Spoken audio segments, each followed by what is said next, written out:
Então, uma vez tudo organizado, com os nossos esquemas já montados, sabendo exatamente qual é a sequência que eu tenho que adotar, e sabemos que a primeira ação que eu faço é ter um reconhecimento da minha amostra, tá certo? Então, nós recebemos duas amostras, eu vou tentar fazer as duas como demonstração, a amostra 25 e a amostra 12, tá certo? A primeira coisa que eu faço é observar as características da amostra. Então, olhando essa amostra 12, nós percebemos que ela está bem soltinha, não permanece nada de amostra aderida às paredes do frasco, enquanto que a amostra 25, ela já amostra que tem partículas do material aderido nas paredes do frasco. Então, qual é a observação que eu faço em relação a isso? Bom, possivelmente essa amostra 12 não deve ter íons que hidrolisam facilmente, ou se tem, está em pequena quantidade. Enquanto a amostra 25 possivelmente tenha íons que esteja sofrendo hidrólise ou provocando hidrólise de maneira mais fácil, ou tem uma quantidade maior. Pode ser que tenha um só, mas pelo menos a gente já observa que há diferença entre elas. Outra coisa que nós podemos fazer é o seguinte, abrir o frasco e tentar trazer um pouco com a palma das mãos, um pouco do material para nossas narinas, saber se está exalando algum cheiro. Eu já observei que essa amostra 25 tem um cheiro característico de NH3, então possivelmente essa minha amostra tenha amônio. E possivelmente, se ela tem amônio, quando eu fizer a solução aquosa, ela deve dar um caráter alcalino. Essa amostra 12, vamos fazer a mesma coisa. Puxar um pouco para as minhas narinas, eu não observo cheiro algum. Então, veja o seguinte, não descarta o íon amônio, tá certo? Porque pode ser que eu tenho outros íons aí que não vai deixar um meio alcalino. Se o meio for ácido, esse amônio não vai interagir de tal maneira a liberar NH3. Bom, então eu já fiz algumas observações em relação à amostra. O nosso esquema já está preparado, tá certo? Para o teste de solubilidade, caráter ácido-base, verificação do caráter redox e comportamento da amostra frente ao H2SO4 diluído e concentrado. Muito bem, vamos começar com a dissolução. Vou pegar a nossa amostra 25 e vamos colocar em água. Então, jogar água destilada ou deionizada e vamos agitar. Então, bato no fundo do tubo. Se não dissolver a frio, eu faço a quente. Se não dissolver ainda a quente, o que eu faço? Um pouco de ácido, acético ou clorídrico diluído. Então vamos observar que a amostra está dissolvendo completamente. Então ela é totalmente solúvel, eu não preciso aquecer. Correto? Não há necessidade de fazer o aquecimento branco. Então está aqui a amostra. Vamos pegar a amostra 12. Fazer a mesma coisa com a amostra 12. Água. E vamos agitar para ver se dissolve. Então, a amostra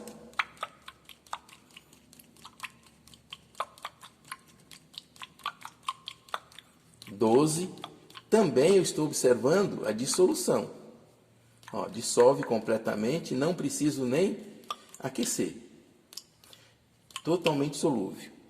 Obviamente que essas duas amostras teriam que ser solúveis, porque nós estamos trabalhando com íons que não formam sais solúveis. Sódio, potássio e amônio com todos os ânions que nós já vimos aí. Cloreto, brometo, iodeto, nitrato, nitrito, sulfato e carbonato. Então não temos sais solúveis, por isso, insolúveis. Por isso que a amostra foi totalmente solúvel. Bom, a outra ação é verificar o pH da solução. Então eu já peguei um vidro de relógio, deixei com alguns papéis do nosso gabarito, que está aqui, ó, e vou fazer a observação. Então eu vou pegar uma pinça, mas eu poderia também fazer o seguinte: pegar uma pinça e vou adicionar uma gota da solução. Então, amostra 25, tirar uma gota e vou adicionar esse papel.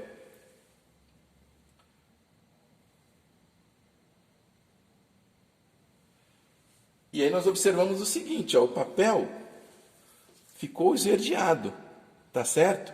O papel ficou esverdeado, levando para um pH que está mais ou menos por volta de 8 a 9. Ou seja, minha amostra em solução aquosa é alcalina.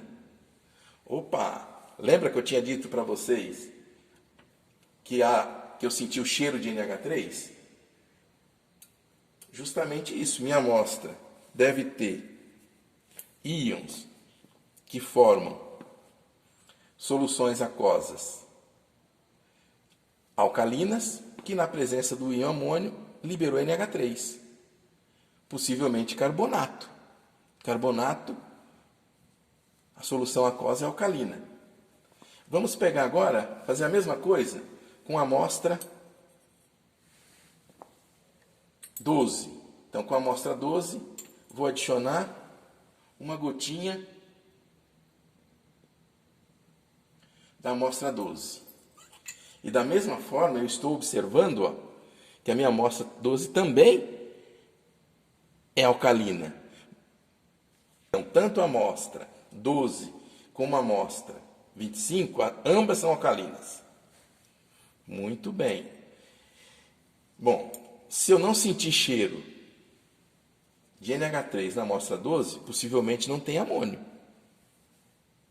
Vamos fazer o seguinte agora, vamos testar o caráter redox das nossas duas amostras. Então, eu vou pegar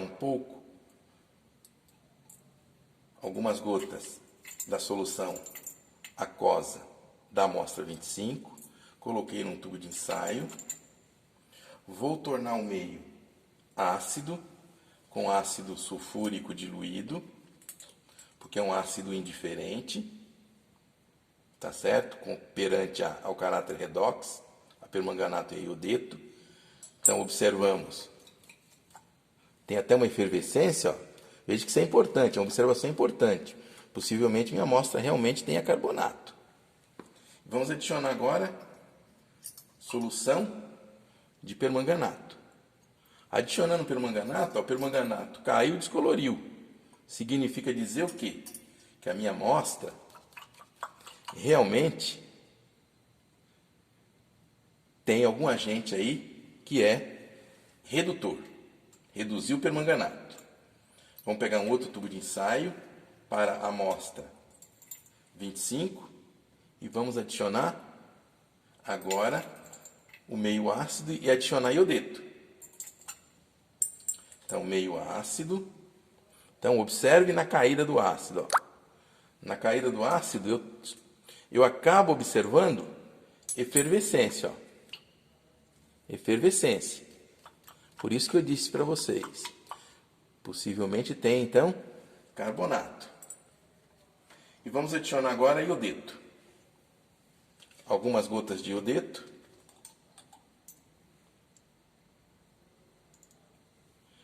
Adicionamos iodeto. A princípio, nada a frio. Vamos fazer um leve aquecimento. Já deixamos o bico de Bunsen aceso. Então, aquecimento brando.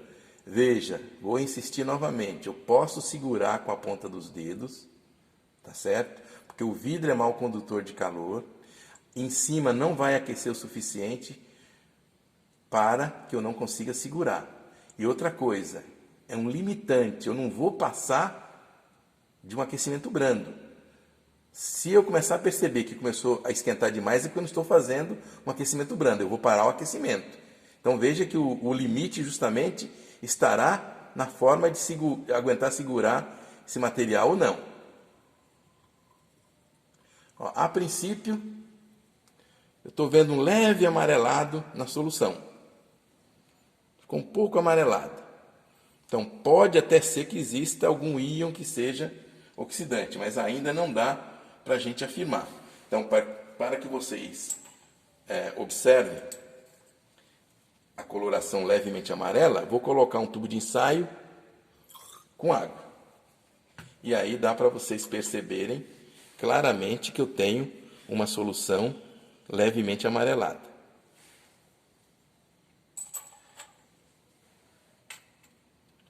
Vamos fazer com a amostra 12 agora. Então, pegar o tubo de ensaio, adicionar a solução, então algumas gotas, adicionar o ácido, meio levemente ácido, caiu a... Opa! Olha aqui a efervescência. Então, possivelmente também carbonato aqui, ó. Tá? Já observem que já dá para a gente fazer algumas indicações. Vamos ver agora aqui com permanganato. Ó, permanganato caiu e descoloriu. Opa, tem algum agente que é redutor. Agente redutor. Muito bem.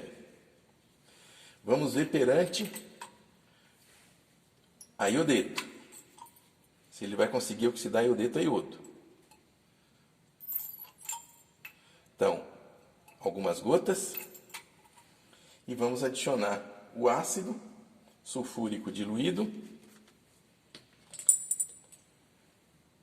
Observe na caída do ácido. Ó. Grande efervescência. Diferente do primeiro caso. As duas amostras já são diferentes com relação a isso. Pode ser que a outra tenha menos carbonato que essa. Que lá também deu uma pequena efervescência. Vamos adicionar iodeto. Algumas gotas de iodeto. E aí dá para a gente perceber claramente a formação de um sólido aí escuro, que possivelmente iodo, né? Tá certo? Possivelmente não, certamente iodo, desculpem. Certamente iodo, porque eu coloquei iodeto. Então tem algum agente que oxidou iodeto a iodo. Tá? Você não precisa nem se preocupar que é isso. Ó. Se eu fizer o aquecimento, dá para a gente perceber claramente a liberação de um volátil. Muito bem. Com isso, nós fizemos a avaliação e verificação do caráter redox da nossa amostra. Bom, agora nós vamos avaliar o comportamento dessa amostra, no caso aqui a 25, frente ao ácido sulfúrico diluído. Já tínhamos até mostrado isso anteriormente em solução aquosa. Vamos ver agora diretamente no sólido. Então, jogar ácido sulfúrico sobre o sólido. O que acontece? Liberação de gás, uma solução, não deu para identificar muito bem, mas ela está ficando amarelada. Tá? Grande quantidade de gás que foi liberado aqui. Um sulfúrico diluído. Vamos fazer o mesmo para sulfúrico concentrado. Então observe que eu liguei a exaustão.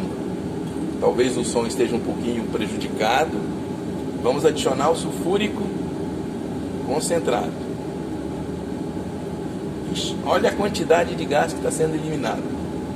Por isso que esse teste precisa ser executado numa capela. Então, grande quantidade de gás, tá certo? Acastanhado, olhando por cima não dá muito para identificar, não dá para cheirar também, porque são gases prejudiciais, mas observamos que tem uma saída grande de gases coloridos. Então, sulfúrico diluído e sulfúrico concentrado. Vamos pegar agora a amostra 12. Sulfúrico diluído com a amostra 12. O que nós observamos? Cai o ácido.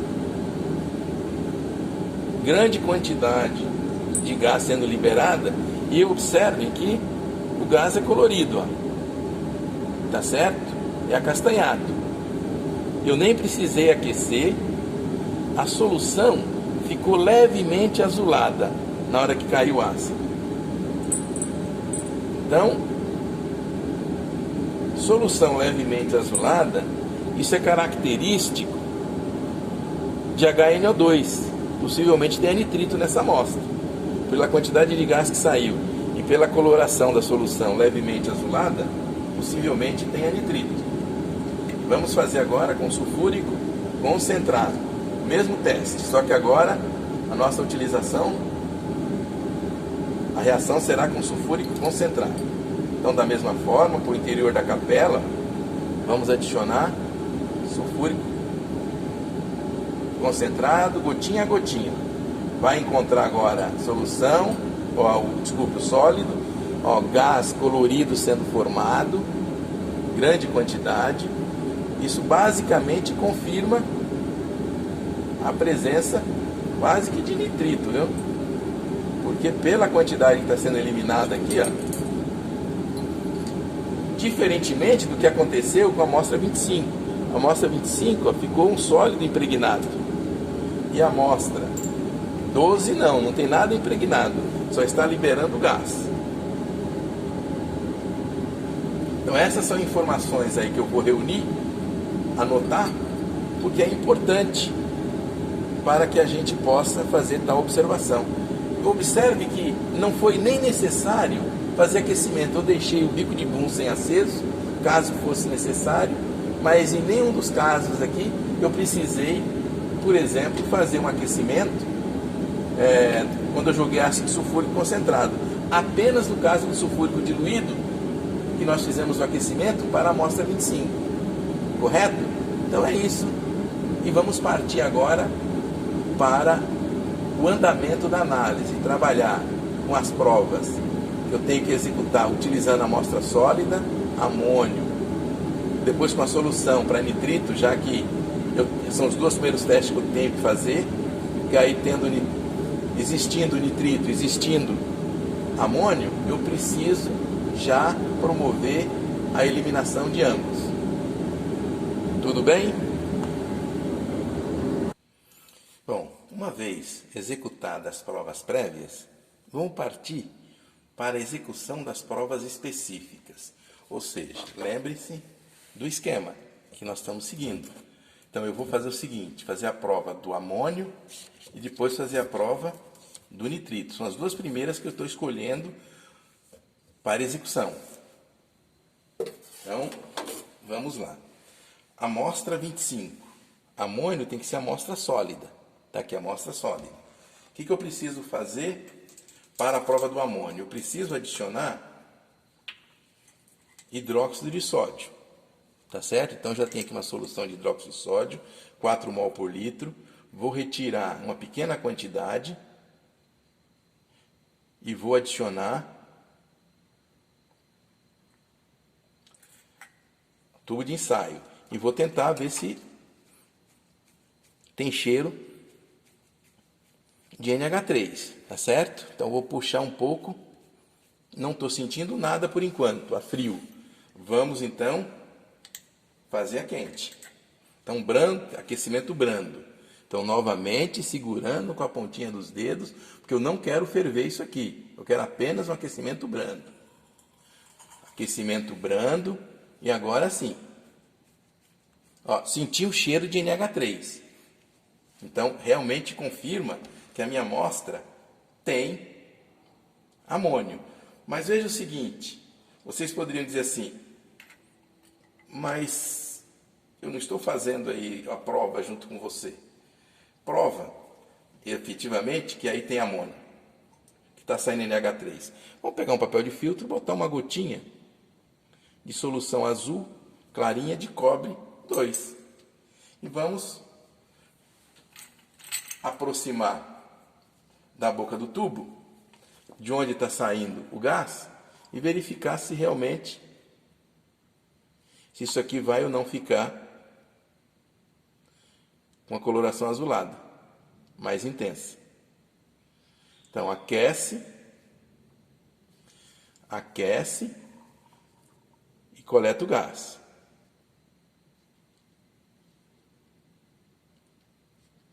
Sem encostar, já dá para perceber, olha, uma mancha azul indicando, azul mais intenso. O gás que está saindo realmente é NH3. Mas vamos dizer o seguinte, que eu ainda não estou muito satisfeito com esse teste. Eu faço o seguinte, pego água oxigenada, pego manganês 2, solução de manganês 2, e vamos adicionar uma gotinha de manganês 2 e uma gotinha de água oxigenada. Então, no meu papel de filtro, gota de manganês e uma gota de água oxigenada. E vamos coletar o gás.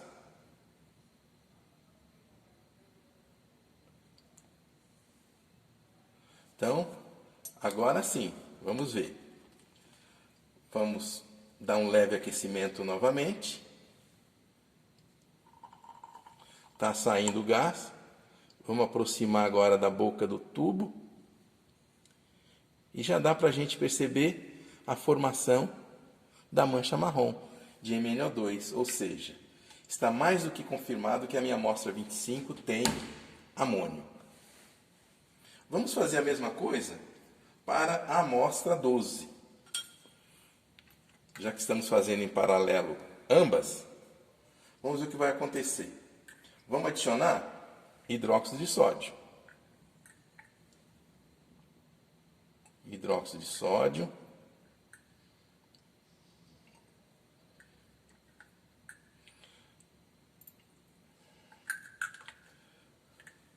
E vamos aquecer.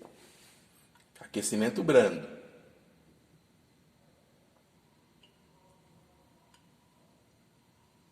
Aquecimento brando.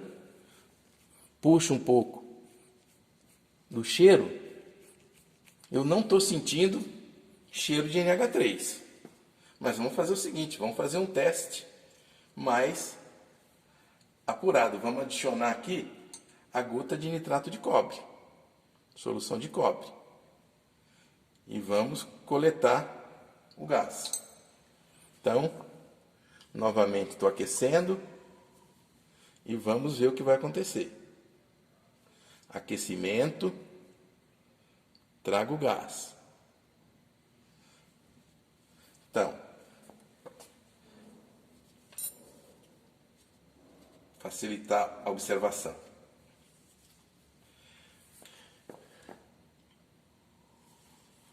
Trago o gás. Ó, até fervi. Coletei o gás. Nada do aparecimento da mancha azul. Logo, não tem amônio. Vou deixar esse papel do lado aqui, ó, para que a gente possa depois reutilizá-lo. Você vai entender por quê. Nós vamos fazer o seguinte. Vamos colocar uma gota de manganês 2 e uma gota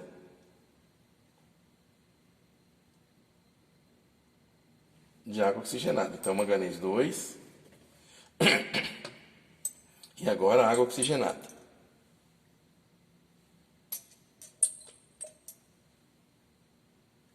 Uma gotinha. E agora vamos aquecer. Novamente coletar o gás. Então, aquecimento. Parte de cima. Começou, coleta o gás. Aquecimento, coleta o gás. E nada de observação. Tá certo? Com relação a isso. Ou seja, realmente, essa minha amostra não tem amônio. Aí vocês poderiam dizer assim, prova que realmente essa amostra não tem amônio. Nós vamos fazer o seguinte, eu vou impurificar essa amostra 12, que está aqui, ó, que eu já estou preparada para esse teste, com sal de amônio. Vou adicionar uma pequena quantidade de sal de amônio. Então, adicionei aqui sal de amônio. Vou aquecer e coletar o gás. Então, aquecimento, coleta o gás. Tá certo? Ó, observe que agora com a amostra que eu contaminei, olha aí, ó. Então está mais do que confirmado, a amostra 12 não tem amônio. Porque eu já fiz um teste em branco, ou seja, contaminei meu tubo de ensaio que eu estava fazendo a prova com amônio, com o íon amônio, e o teste deu positivo. Então o que eu estava fazendo anteriormente estava mais do que correto. Então realmente minha amostra não tem amônio. Então amostra 12 sem amônio. Temos amônio na amostra 25. Vamos fazer o seguinte. O teste para nitrito. Então, o teste para nitrito é muito simples. Eu preciso de uma solução de ferro 2, pegar a amostra em solução. Então, eu vou pegar em solução a amostra 25, adicionar algumas gotas. Vou pegar a amostra 12 e vou colocar uma do lado da outra. A amostra 12. Tá certo? Colocar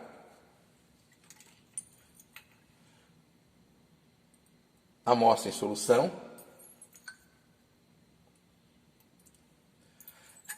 Acidular ambas as amostras com ácido acético. Então, o teste tem que ser executado em meio ácido. Tá certo? Porque se for em meio alcalino, precipita carbonato de ferro. Ou um hidroxicarbonato de ferro. Então, adicionei ácido em ambas, acético, e agora vamos adicionar a solução de ferro 2. Na amostra 12, formação de solução acastanhada. Ou seja, a minha amostra 12 tem nitrito. Está aqui. Vamos olhar agora a amostra 25. Amostra 25. Adicionei ferro 2, ó, excesso de ferro 2 e nada de ocorrência. Ou seja, a minha amostra 25 realmente não tem nitrito. Então, minha amostra 25 tem amônio e não tem nitrito. Minha amostra 12 tem nitrito, mas não tem amônio. Ficou mais do que confirmado. Aí vocês poderiam falar assim, mas será que eu estou fazendo a prova certa nessa 25? Bom, é simples. É só a gente contaminar essa amostra 25 com nitrito. Ou seja, eu vou pegar um pouquinho dessa amostra que eu já sei que tem nitrito, ó, e vou colocar na amostra 25 aqui, ó. Sei que tem nitrito aqui, ó. Ó o teste acontecendo. Ou seja, eu estava fazendo o teste certo. É porque realmente não tem na amostra 25 nitrito. Então, mais do que certo. Bom, então eu já sei que eu preciso eliminar nitrito na amostra 12 e eliminar amônio na amostra 25. Então, o que nós vamos fazer? Tripé, tela, bico de Bunsen aceso, tá certo? Um becker contendo água, tá o becker aqui contendo água. Bom, como nós já sabemos que minha amostra 25 tem amônio, eu dividi então a solução em dois tubos de ensaio para fazer em repetição. Adicionei excesso da base, então excesso de hidróxido de sódio, e vou levar para banho-maria. Então vou deixar a amostra 25 já em banho-maria para eliminação de NH3. Tá certo? Assim eu vou estar eliminando o amônio da minha amostra para que na sequência eu possa fazer a prova do íon potássio. Bom, agora com a amostra 12, que nós sabemos que também existe nitrito, nós vamos pegar duas alíquotas e proceder à eliminação. Então, vamos adicionar pelo menos aí 1 ml da amostra, vamos adicionar algumas gotas de ácido acético, porque o meio na eliminação ocorre melhor em meio levemente ácido. Então, ácido acético, 1, 2, 3 gotinhas, 1, 2, 3 gotinhas. Então veja que eu estou eliminando o carbonato, ó, por isso que eu preciso deixar o meio ácido, né? Então vou adicionar até não ocorrer mais efervescência. Então agora nós já estamos com as duas amostras aciduladas. Se for o caso, o que a gente faz? Posso medir o pH desta nossa solução. Então posso retirar uma pequena quantidade e avaliar para ver se realmente o meio está ácido, né? Então vou pegar aqui uma pequena quantidade, vou adicionar sobre o papel indicador e aí já consegui observar que o meio está ácido. Então eu vou adicionar outro reagente que é o que vai fazer a eliminação. No caso, vou usar ureia. Poderia usar sulfato de amônio, então estou usando ureia. Adicionar uma pequena quantidade de ureia sólida.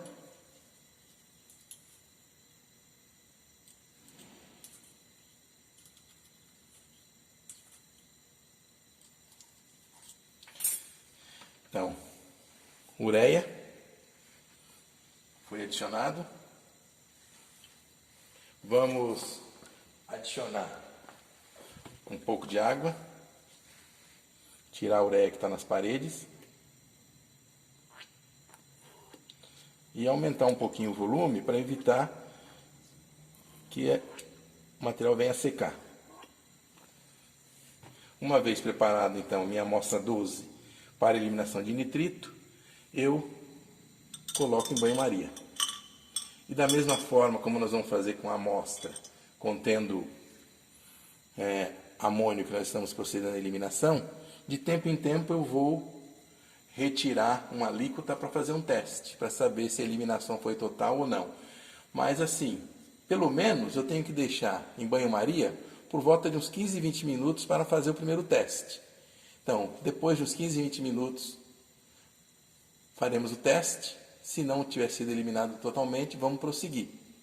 Então, vamos parar o vídeo para depois continuarmos.